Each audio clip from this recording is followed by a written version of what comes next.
这个汤大，它还有一个打磨的这个喷油漆的过程的。This is the 12 millimeters carbon steels with wire feeders of a 2 kilowatt fiber laser welding machine.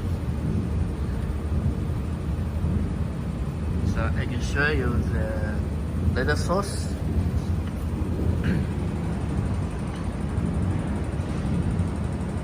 So we adjust the 16% based on 2000 kilowatt. 2 kilowatt, I'm sorry. This is with the laser source. 这个色呢是可以的，亮起来一下，开起来一下，开到对哦，还有这个丝，这个是带丝哈。Right now we can weld the edge of the 12 millimeters carbon steel.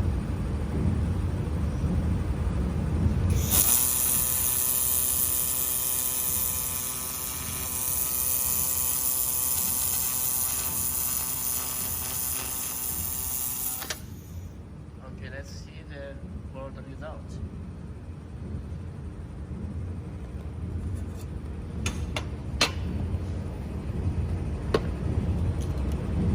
这个还是窄